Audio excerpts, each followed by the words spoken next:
Hi, everyone. Thank you so much for joining us this morning for Duke and DC's Beyond Talking Points, Policy Solutions for Environmental Justice. I'm Jarrell Arvin. I cover climate at Vox.com, and I have the pleasure of being joined today by Rachel Brewster, who is Jeffrey and Betty Sue Hughes Professor of Law at the Duke School of Law, and Jackson Ewing, who is Senior Fellow at Duke Nicholas Institute for Environmental Policy Solutions. Today, we're going to be discussing the role of environmental justice in international trade and diplomacy. And we're just going to start by kicking it off directly to our guests. So Rachel, we'll start with you. Can you just tell us how you think environmental justice plays a role in your field? Great. So thank you, Jarrell. International trade and environment issues have been around for a long time. Trade ideally would do something positive for the environment and environmental justice. But I think that most environmental activists would be happy if trade just got out of the way. Why do you think that is? Because I think that trade has a history with environmentalists as being more interested in the free flow of goods across borders and services than in environmental goals. And I think that there's just a lot of distrust. I mean, I think that the trade regime is definitely on board with the idea that climate change is a problem, but at the same time, they want climate issues addressed in a certain way. And I think that environmental advocates feel like, why does trade get to trump the environment? And so I think, again, they'd be happy if trade did something positive, but if it just got out of the way, they would be satisfied. So I think that there are two. Right. Oh, go ahead. No, you go. Oh, so I think that there's two major issues with trade and the environment, and both of those have justice implications. The first one that I'll probably talk about is the carbon border adjustment mechanism. I mean, that's quite a mouthful. And this is basically the idea of having some sort of, if a country or somebody like the EU has its own cap and trade or carbon tax system, and other countries don't do the same, that at the border, when they import goods, they should be able to put on some sort of tariff or a duty. This is called a carbon border adjustment mechanism. It's often called a CBAM, which is just fun to say, right? CBAM. It's a wonderful acronym. And so these, and the idea behind this is both environmental, economic, and political. So one of the reasons environmentally you might want one of these carbon border adjustment mechanisms, if you've adopted your own cap and trade or carbon tax system, is the idea that you're hoping to decrease carbon emissions by having one of these. But if in fact companies can just up and move to other jurisdictions, or they're outcompeted by companies in other jurisdictions because they can produce things lower, then you get something called carbon leakage, which is that you're not getting all the gains from your cap and trade or carbon tax that you could, because in fact, people are just going to a jurisdiction to produce these goods outside of the system. And so, you lose some of the environmental benefits. There's also an economic rationale, which is that, you're making things more expensive for your producers by having a carbon tax or a cap and trade system. And so you don't want them competing against industries or companies that don't face this tax. And so you want to, what people call level the playing field, right? You don't want to hurt your companies. And so these carbon border adjustment mechanisms help that. And finally, there's a political rationale, which is that you want to give an incentive for other countries to do the same thing. So for instance, right now, Europe has had a cap and trade system for a while. I think that they're hoping that the US will adopt either a carbon tax or a cap and trade system. But if we're not going to do it, then they want to apply one of these things. Because right now, the fact that they don't apply a carbon border adjustment mechanism to US goods is actually a disincentive for the US to adopt a cap and trade system or a carbon tax, because we decrease the competitiveness of our companies trying to sell goods in Europe. So they want to politically incentivize us to do it. And so for those three reasons, I think that countries that do adopt cap and trade, and the European Union in particular is on the verge of doing this. So they've had their system for a while. They claim that they're going to announce this June the rules for a carbon border adjustment mechanism, and I imagine that it will be out by 2023. So this is something that US exporters are going to have to dealing with soon. And John Kerry and other American politicians have said that they're not excited about this, which is not surprising, but it's a reality. And certainly if the US ever adopted a carbon tax, we would, I think, absolutely apply a carbon border adjustment mechanism to any imports coming in. I just can't imagine that it would ever pass the US politically without that. I mean, do you think that it's actually going to go through in the EU though? Oh, I think, yes, I think it will. I think that they've waited long enough. And so when the EU does that, I think that it's going there. Let me talk a little bit about what I think their carbon border mechanism is going to look like. And so then we can talk about the justice issue and all that. And so the first thing is that they're probably, at least initially, not going to hit all goods. I think that they're going to select really carbon intensive goods. So what are carbon intensive goods? Well, definitely steel and aluminum. Also, I'm not sure how much exporting we do of cement, things like paper, textiles, chemicals. These are all carbon intensive goods. So I think that they're not going to hit everything, but they're going to hit carbon intensive goods. What they're probably going to do is say, whenever this good comes to an EU country border, we're going to look to see what the price of carbon is in the EU at that moment. And we're going to say how much carbon most likely went into this production process, because they won't know for sure, but they have an idea of how much carbon is produced in a ton of steel, for instance. And they're going to say, if you had to buy permits today in Europe for this, what would the price of those permits be? And they're going to tack that on as a tax at the border. So the exporter will have to pay that tax. Now, I think they're going to apply this to all countries. They're going to apply it to high income countries. They're going to apply it to middle and low income countries.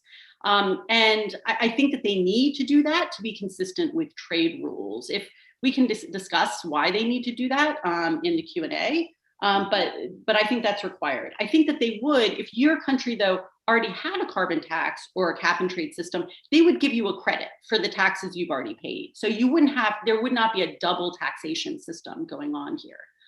And so I think that that's how the carbon border adjustment mechanism will work. And why does this raise justice issues? Well, because go ahead. How would they, because you said they should, right, ideally apply across low, middle, and high income countries, but that seems to me like it'll be a justice issue, right? How do we deal with low income countries that might not be able to afford it, right? And what's the impact there? Yeah, it will depend on the good. I mean, kind of a lot of steel is kind of more of a middle income country industry, but they're going to be hit. Middle and low income countries are going to get hit by a lot of these things. Yeah. And so I think the middle and low income countries, particularly on climate issues or carbon emission issues, will be like, we did not create this problem. We are going to disproportionately bear the impact from this problem. And here you are kind of decreasing our ability for our industries to grow by, kind of putting these carbon tariffs on, what they might call a carbon tariff on our goods. And I think I don't think that that's a silly claim. I think that should be taken seriously. I think that it's going to be very hard, though, for just in the border adjustment mechanism for the EU to deal with that. Trying to deal with the differences in every country kind of is gonna be hard to do in something like a taxation at the border scheme. So I think what the EU is probably going to do, and probably what I would recommend that they do, is to not try and work it into the carbon border adjustment mechanism, but instead take all this money that they are raising, there's going to be millions of euros raised this way, and then kind of use that money to try and deal with some of these distributional issues. So how could they do that? One, it could just be very easy foreign aid, right? You kind of, to the extent that you're concerned about this, then you redirect that money right back to their countries. There's also in trade something called the GSP, the Generalized System of Preferences, which is basically where high income countries give middle and low income countries better trade preferences, so lower tariffs. So you could have a GSP program on these goods that try to lower the tariffs to make up for it. I mean, that would be kind of you could try and do much more of a match to match through GSP. But finally, you could just do it through climate negotiations, right? Not do it through foreign aid. Just say like, all right, we've got all these euros now. And when we go into global climate negotiations, we're open to kind of spending these euros dealing with the distributional impacts of climate change. Now, for a lot of countries, they would say like, kind of what I'm proposing is kind of what I'd say is a first step, which is the carbon border adjustment mechanism. And then the second step of dealing with redistribution. But a lot of people have been burned by that. They're like, we see the first step happening, but the second step never seems to come around. Or when it does, it doesn't live up to promises. And so I think there'll be a lot of justice advocates saying, no, build it all into the first step, kind of build it all in.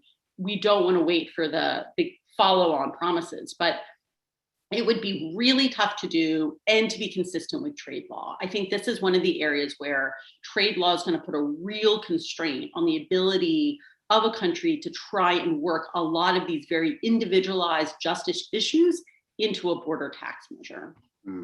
So like if the money weren't to go to these three areas to sort of kick back to, where would the money go? I mean, it could go into EU coffers and deal with COVID, recovery in Europe. It could go any kind of, money is wonderfully fungible. Right. It can go to any kind of priority in the EU. And any sense of like the political will or how much politicians in the EU seem to be willing to even try to involve justice issues in the CBAM? That is a really interesting question. I mean, I'm not sure. I think right now they're rolling it out. And so I think they're still trying to figure out what the mechanism will look like. And to some extent, I'm not sure. I mean, but I have not followed their justice arguments as well on this issue. Right. However, compared to other countries, the EU does give a lot more in both just flat foreign aid, and they have much more generous GSP programs than the United States has. And so I think that they're open to these arguments. But I'm just not sure how developed their justice discussion is at this point. Do you think maybe I'm just thinking it might be possible that it's kind of, I mean, obviously the goal of cap and trade is to stop, right, fossil fuel pollution. So maybe they're hoping that, the system will cut pollution, and then that will have knockdown effects for developing countries who are disproportionately impacted. It's an interesting tension to discuss. And you also wanted to mention, I think, something about subsidies for green energy. Absolutely. So in addition, one way to deal with climate change is to kind of say we need to tax it, which is either directly through a tax or cap and trade. And the other way to deal with it is to try to say subsidies, right? So we want to subsidize either consumers getting green energy, or more recently in the US, kind of subsidies towards companies that are innovating and creating more energy that's cleaner. And so this is another place where I hope that trade can be of help, but at the very least get out of the way. And the trade regime right now, I think, is a little messed up on subsidies in this area, not by design. But that right now, the trade regime, and by here I mean the World Trade Organization, their subsidies regime says basically, if something's going directly to consumers, to everybody, we generally don't regulate it. And the major subsidies, at least in energy, that are going to all consumers is a lot of countries, Iran, Venezuela, give massively subsidized gasoline and electricity. So they're subsidizing fossil fuels. And from a climate perspective, this is terrible, right? That's the last thing you would want. So those are actually the subsidies we'd want to regulate. But when you give subsidies to industry, then the WTO rules kick in. And so whenever we're giving subsidies, kind of green energy subsidies to companies to innovate, make better solar panels, biomass, work on batteries that will allow us to store solar energy, then those can be subject to what we call countervailing duties. So other states can put duties on the border saying, no, you've really subsidized this good. And so weirdly, the trade regime right now, again, not designed for an era of climate change, kind of doesn't regulate the subsidization of fossil fuels, but kind of makes it easier for states to put duties on areas where there's green energy. And so, this is an area where I think that we could hope that the trade regime might be able to negotiate something special for environmental goods. And I think that there is an effort to negotiate a special rule for environmental goods. But even when you talk about eliminating something like subsidies for fossil fuels, which I think all environmentalists would be in favor of, most of the time for these countries, this is a way to basically give an income subsidy for a lot of the poorest members of their society. And we're already talking about like middle to low income countries. And so you don't want to just say, let's knock all of these out and not be aware of some of the income effects. I mean, you would want to then hope that the countries would then kind of, again, have a separate type of income support.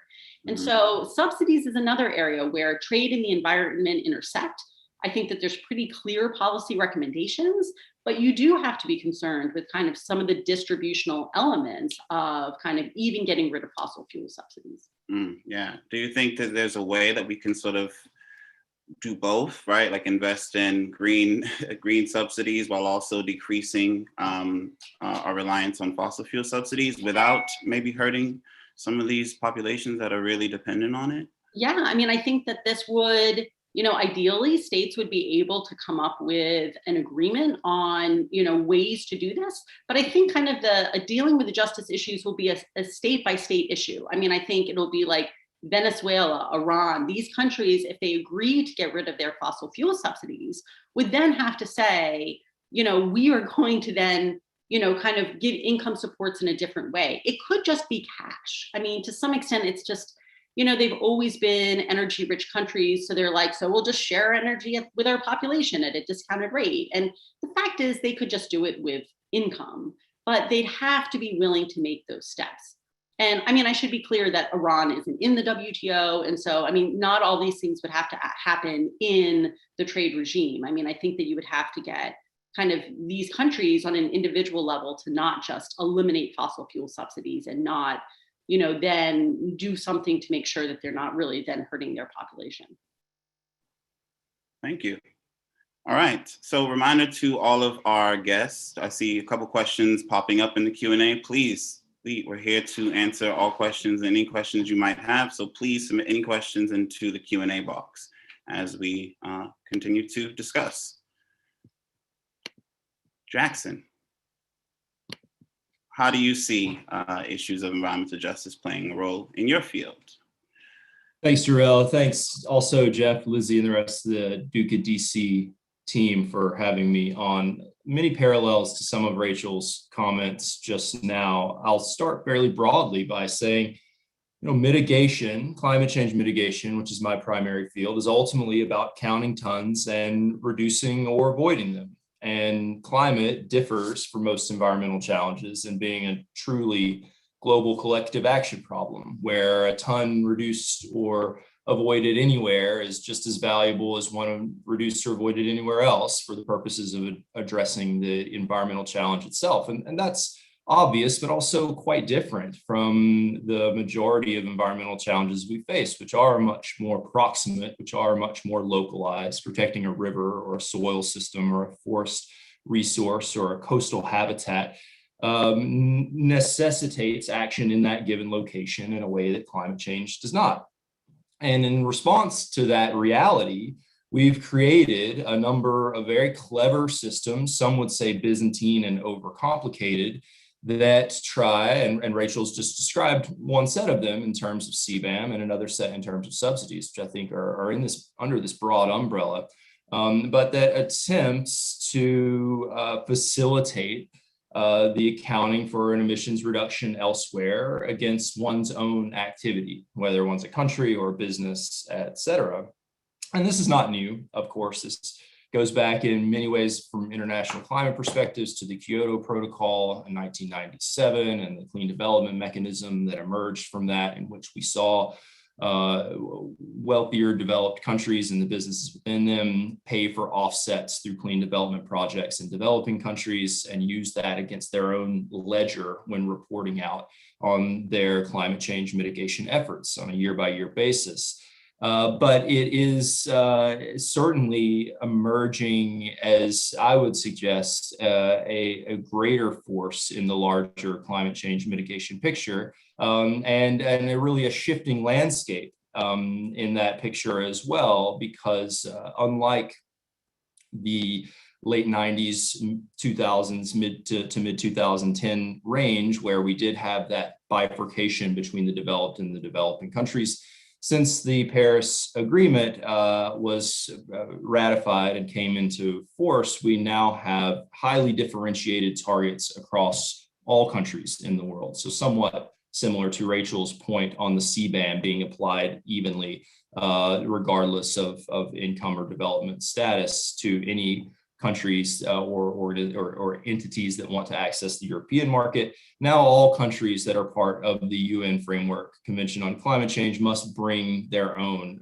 plans forward for how they'll address climate change. And this kind of fundamentally shifts the way that these market interactions will work, and are in fact beginning to work, and calls into question the efficacy and justice of exchanging those emissions reductions across borders, for a couple of reasons. One is that if different countries have different levels of ambition in their commitments to climate change, then this will kind of shift the goalposts at which point they can start selling off emissions reductions to other countries. Given that all countries have such different ambition levels, it becomes a very murky kind of playing field. Secondly, we have a number of different regimes at play.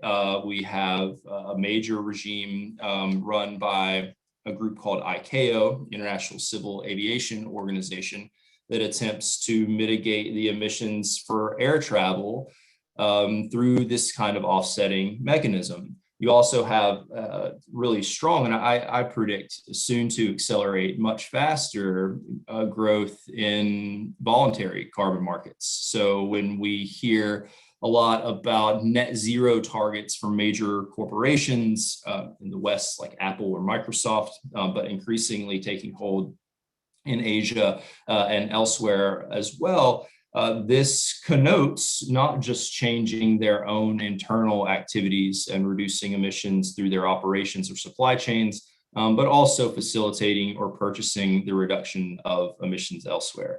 Now, on their face, these systems have a lot of pluses, and I should be candid about the fact that I think that they are, in fact, part of the climate solution, and that they are not going anywhere.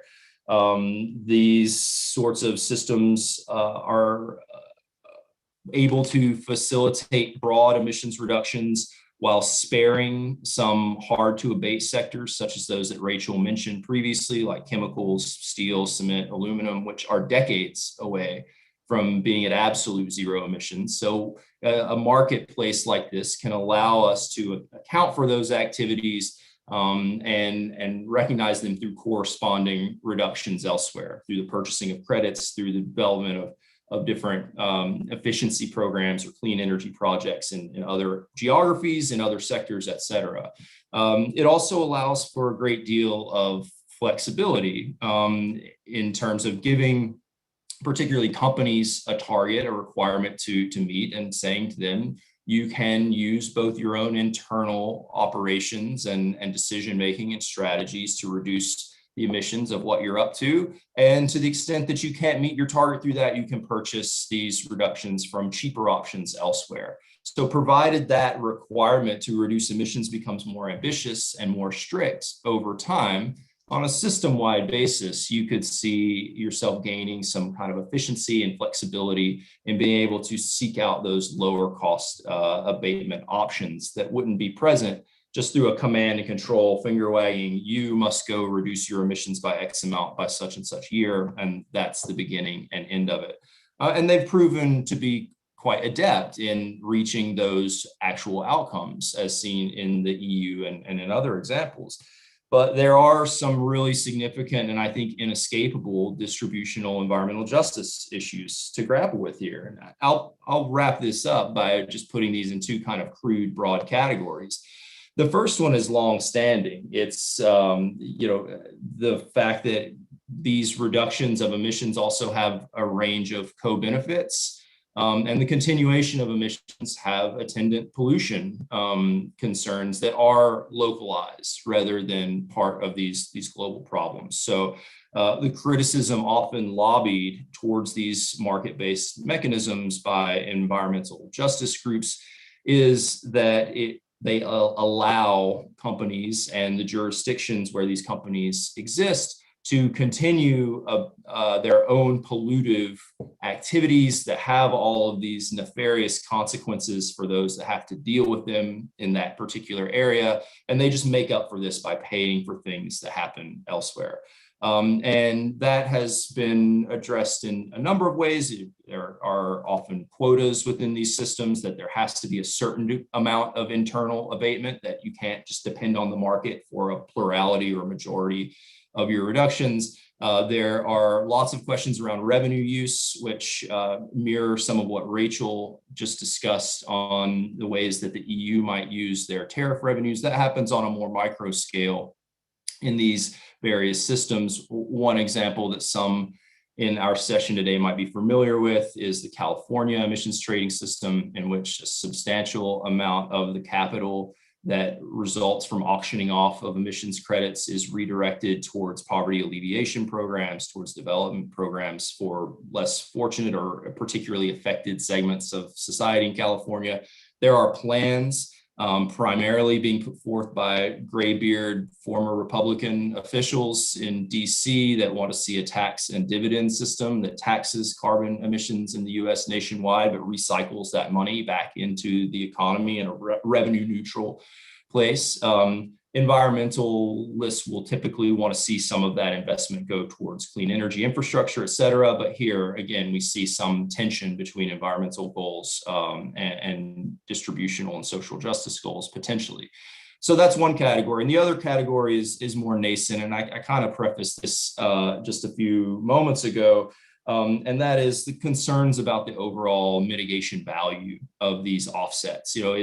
Is protecting a forest area and counting the carbon that has been absorbed by that, it's commensurate with continuing to emit from a natural gas plant, for example? Are these comparisons truly a ton to a ton?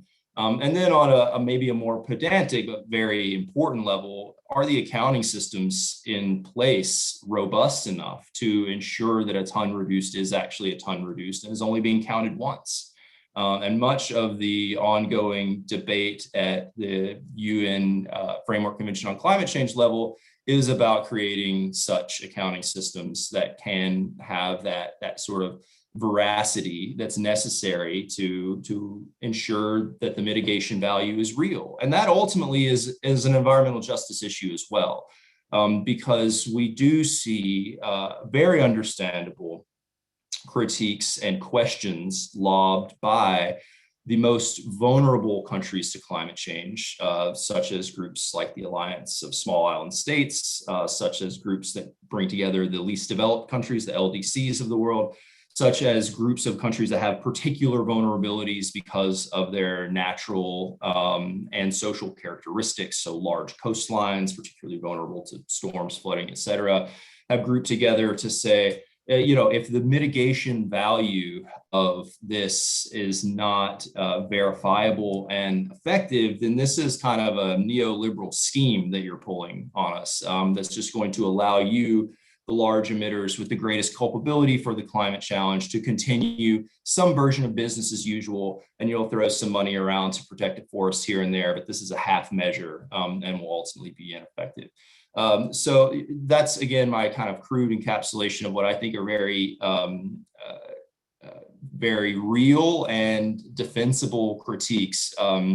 I would advocate for not throwing the baby out with the bathwater on this one, and finding a way to try to make these markets work better for environmental justice. But maybe somebody will want to take me to task for that, and we can argue about it later. Do you see any examples of places where countries have been able to sort of balance the goals of having sort of like globalized environmental goals, but also dealing with what's happening on the ground and the need for further development, the sort of trade-off that has to happen? You know, I hesitate to speak to this country because I don't know it in detail.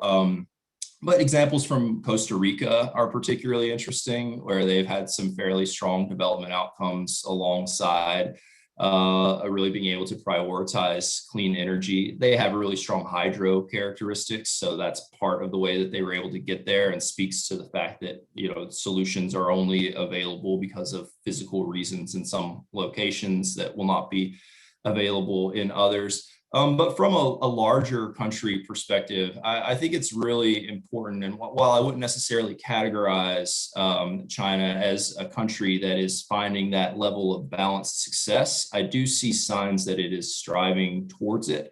And that's coming in a few different ways. One is the rollout of clean energy infrastructure on scales never before seen.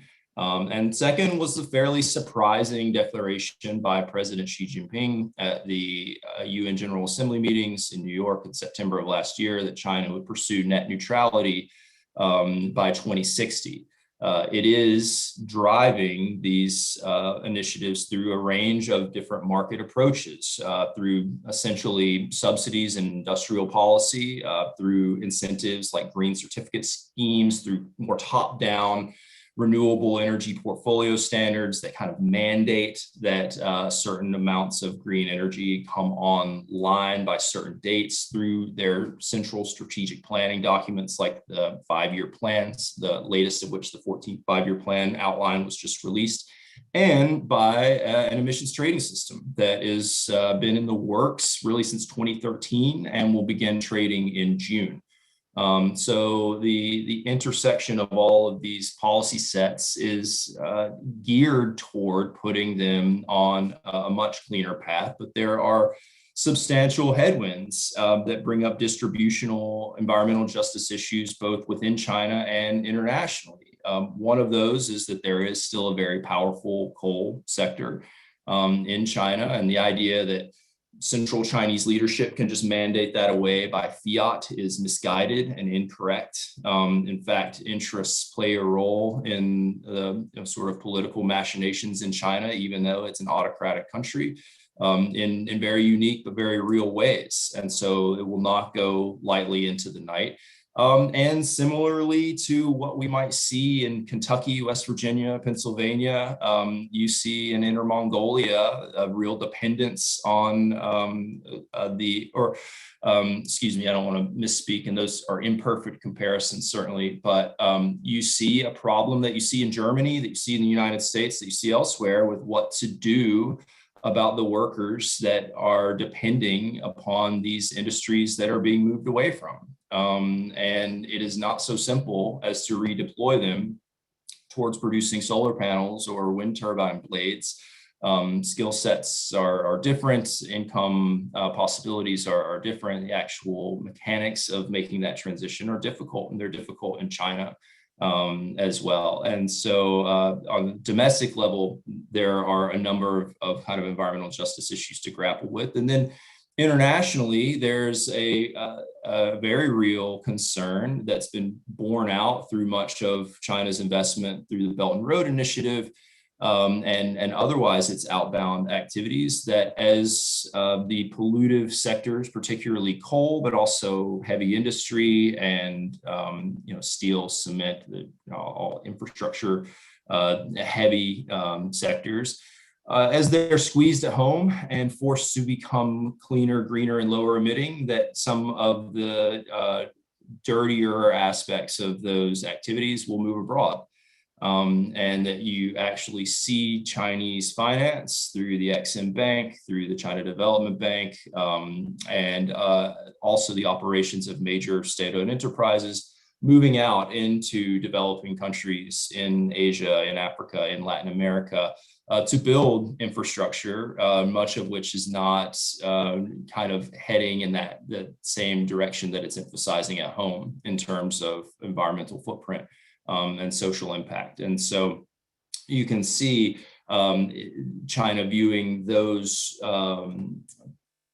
places in its larger kind of international value chain as a release valve for finding avenues for pollutive industries to continue their activities less close to home, which is problematic and brings to mind the final point I'll try to make here, which is that because our system for international climate mitigation is based on emissions that happen within a given country, there's always this problem of leakage. There's always this problem of just moving pollutive activities elsewhere. And markets such as those that I've talked about, and while I don't want to put any words in her mouth, I think CBAM, which Rachel has just spoken about, are very much systems that are seeking to address that reality, and they're imperfect and they're difficult, but that's going to be a kind of a pervasive set of challenge for environmental justice and for the ultimate climate mitigation outcomes that we're seeking. Well said. Thanks, Jackson. So I'm going to turn over to our Q&A. We have some questions that are popping up in the chat. Just a reminder to all our attendees, please post your questions in the Q&A box. Let's go to the first question. It is, talk a little bit about the relationship between eliminating poverty and environmental justice.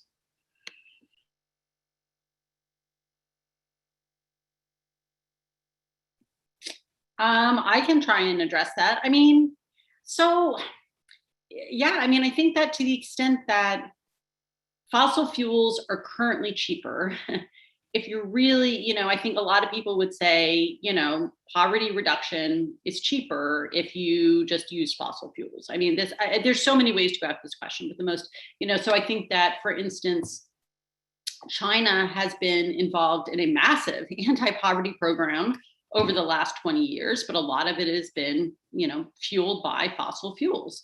But I think what's missing from that discussion, that very easy first take, is that there are a lot of what professors would call externalities, what other people would call terrible pollution, that comes from that. And when you just look at the costs that way, you're not, what we would say, internalize or thinking about those costs. So I think that fossil fuels, I think that a lot of people who would just be like, environmental concerns are for rich countries, and if you're really interested in poverty reduction, fossil fuels are cheap, they're here, let's use them. And I think that just doesn't really take the longer term view of what those things are doing to the planet and what those effects will be, particularly on middle and low income countries later on. And so now, as environmentalists and lots of people would tell you, that's tough though, because those are sometimes time-lapsed, even possibly intergenerational trade-offs. Like, the major effects of climate change are going to be felt by children and grandchildren, and people are like, well, I am poor now. And this shows up a lot in trade negotiations. You would think that middle and lower income countries would be fighting in favor of more climate mitigation.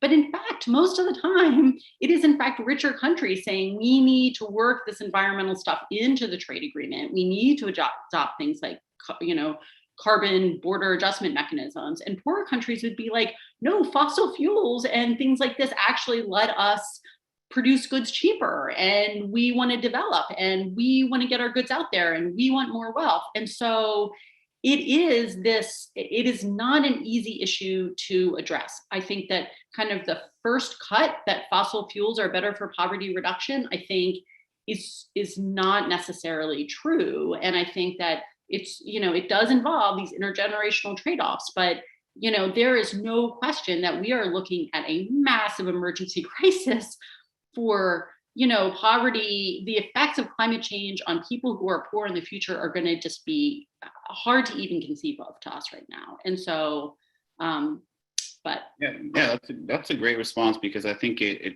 leads sort of into this next question as well, from another one of our guests who says, wants to know, at least, are there environmental justice communities who are currently playing a leadership role in trade, or who have sort of power in trade? And if not, how might environmental justice communities have more of a say or role in some of this trade that's happening? I mean, Jackson might know a lot more kind of like in the details of these programs that are worked out. At the WTO level, I mean, there are definitely some middle income countries who are motivated and some right. Or like countries maybe there are countries who are dealing with a lot of environmental degradation, for example, but still are playing a role internationally in trade. Think of like there's been a lot of skepticism by middle and lower income countries because a lot of it's done by NGOs. I mean, a lot of this work is done by NGOs, and most of those NGOs do tend to be based in richer countries. And there is this concern sometime out there that these, there is this term green protectionism, right? Which is that you're pushing these things and they are green, but that they're really about shutting down your market. But I mean, it is a very complicated picture. I think it was easier in the 1990s to characterize it like that. But now I think that there's a lot of developing countries who are both very interested in development, but also very interested in the impacts of climate change. But Jackson probably knows more like a individual. I'll only shout out one individual organization in response to this question, and that's Carbon Market Watch, which I would characterize as a very kind of wonky, in a good way, data-driven activist group that attempts to very smartly to assess the veracity of these claims on the mitigation value of market activities that I talked about. So they attempt to take to task whether a ton reduced is in fact a ton. I think you also see some really strong investigative journalism that has unveiled some really problematic activities of kind of counting emissions tons that were reduced 10 years ago, or calling into question, how real some of these activities are in these large sprawling markets. And so, really trying to add some transparency through that investigative work is really important. I want to, though, since I've commandeered the floor for a second, I completely agree with everything Rachel said on the discussion of balancing environmental goals and poverty reduction, but I want to say a couple additional add-ons there, if I may. One is, I completely agree with this temporal, this kind of intergenerational, long-term versus short-term characterization.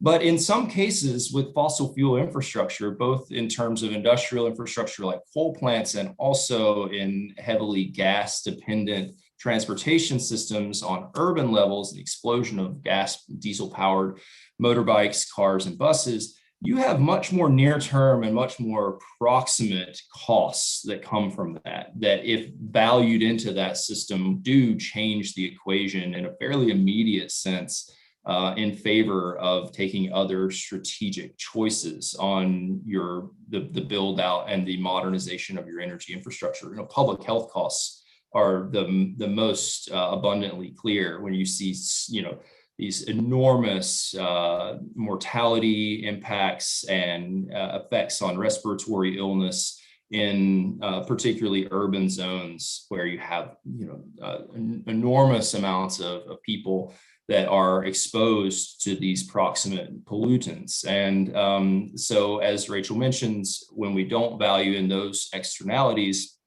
to say nothing of the longer term externalities of actual climate impacts, which can be more difficult to put your finger on, then we have, I would say, putting it nicely, incomplete, and putting it how I actually think of it, dubious and terrible approach to how we actually value what something costs on a society-wide level, and importantly for human development.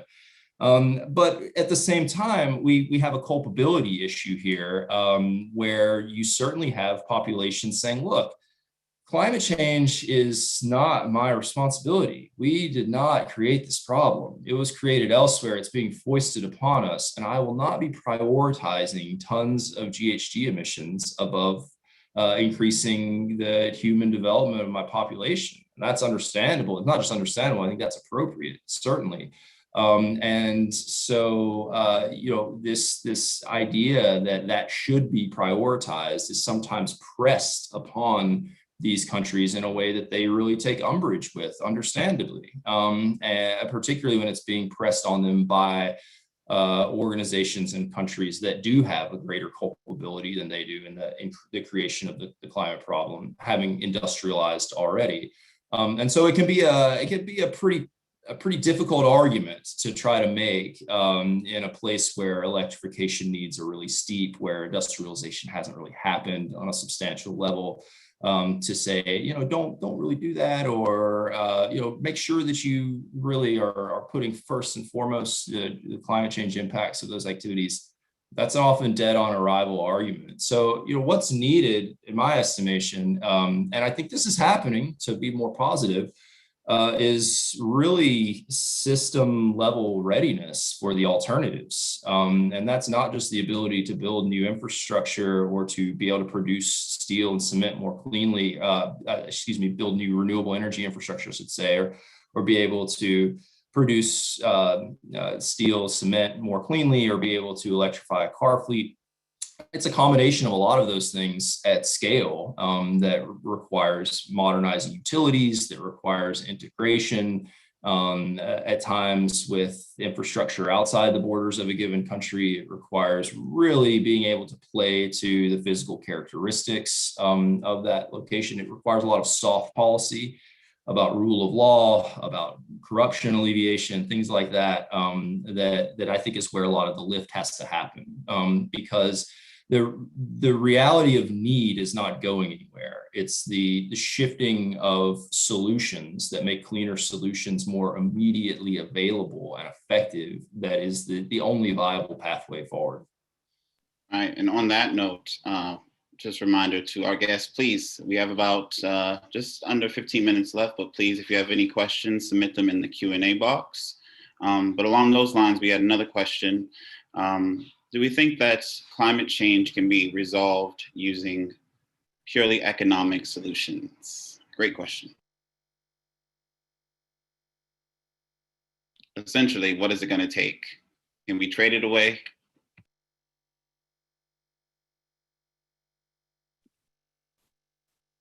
So on the last, first, let me agree with Jackson on the last issue, which is, I think that there's definitely a question of who is responsible for, who created a lot of these problems, and kind of like who should be bearing the cost.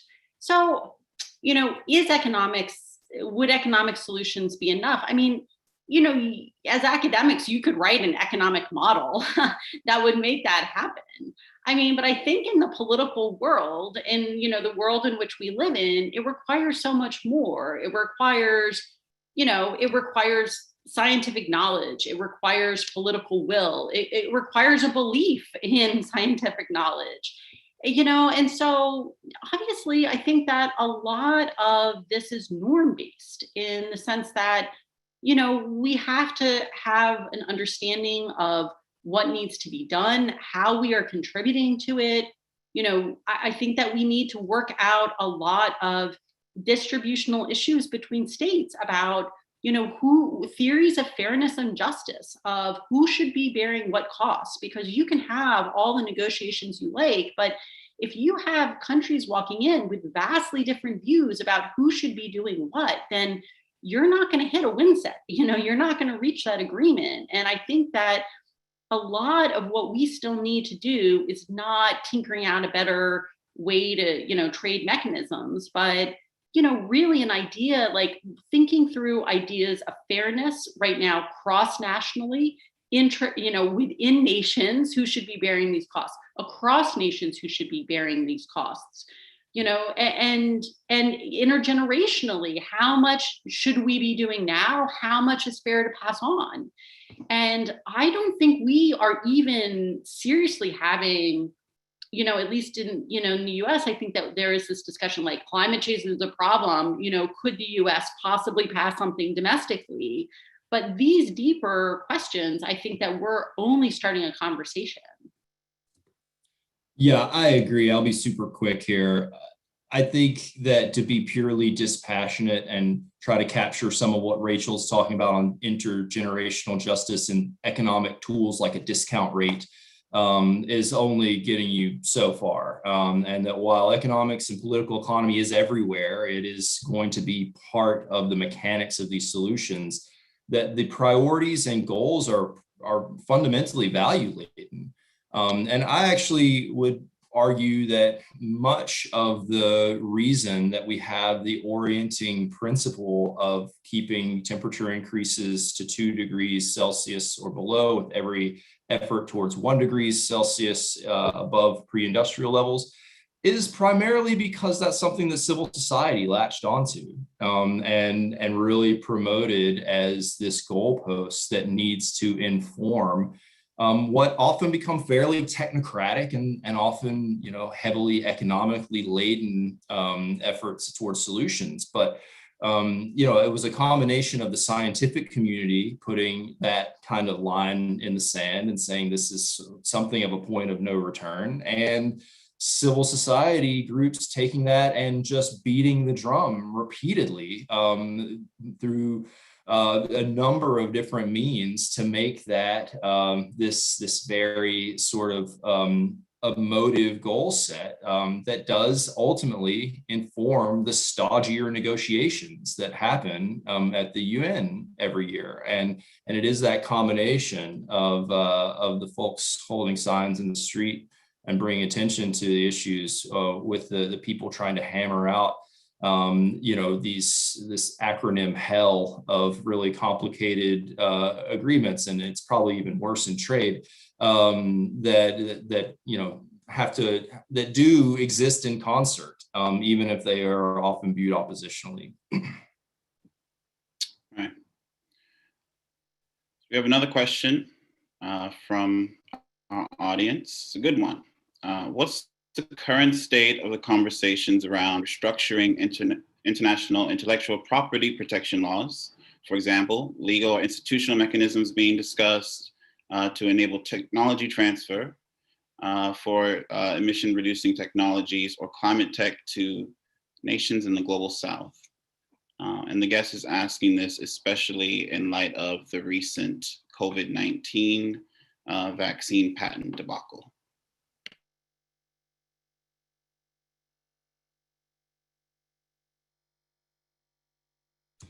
I can't say anything about the COVID-19 vaccine patent debacle, and I suspect Rachel's forgotten more about IP than I know, but I'll say a couple of things here.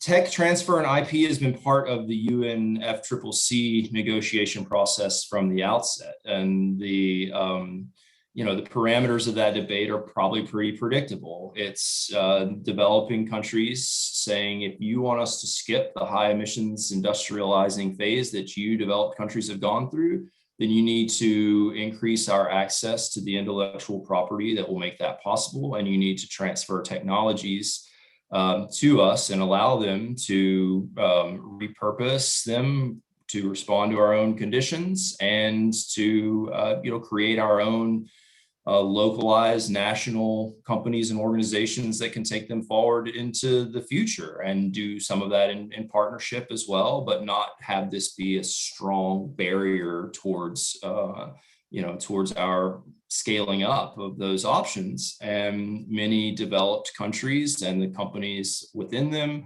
pushing back by saying, if we don't protect our intellectual property, our operations will no longer be profitable, and we can no longer invest in research and development that will lead to these things even existing in the first place. So there's been a range of language in the agreements that come through this process about technology transfer and about providing funding for the movement of technology across borders that can address this desire to see many developing countries skip that high emissions phase. But it's a work in progress. And so groups like WIPO, the World Intellectual Property Organization based in New York, have a role to play. I know that this is really integrated into the WTO. I'll leave that aside because I don't know about it, but it certainly has a presence in the UNFCCC, and not easily solved. So I know that's a lackluster answer, but it's there. Working on it. We'll get back to you. Yeah, so it seems like the protocol or the mechanisms are there built into framework, but maybe not being actually employed as much as possible. Am I right? I just think that the fundamental division continues. Like we haven't solved that. So while we continue to try, there's a negotiating stream on that particular issue. The sort of fundamental division that I've just kind of crudely overgeneralized continues, and I think it's going to require paths toward profitability through tech transfer, and I think that's where you get into looking towards more traditional realities of market access and growth and things like that taking place through investing in these technologies that happen elsewhere, and being able to not keep those so close to the best that they'll be palatable to those destination countries themselves. We have another question. It's a good one. Thanks, Jackson, for your answer, by the way.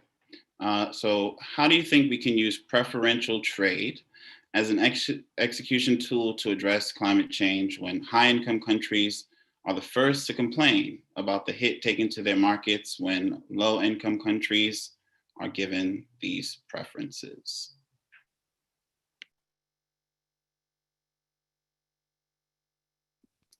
So when the question says preferential trade, that could be, in my world, that could be either through a regional trade agreement. So something like, the new USMCA, which I will still call new, or through the GSP program, right? So GSP programs often are thought of as preferential as well. This is always just kind of states tend to never want to, give market share away, right? And so it is always tough. So for instance, US GSP programs, which are different than a regional trade agreement because they're considered non-reciprocal. They're supposed to be, you can basically say, we are giving you, middle or low income country, these preferences. And so we're giving you lower tariff rates on these goods, and we're not asking for anything in return. Although oftentimes you are asking for something in return, it's just not through trade. So for instance, we want you to cooperate on anti-terrorism issues, or we want you to meet these environmental goals. And if you do, then you qualify for our GSP program, and these goods come in. So the way the US normally structures them in ways to decrease domestic resistance to them is to limit them to things like goods that the US doesn't produce a lot of ourselves. So that really then you're doing distributional trade-offs between trading partners rather than domestic producers.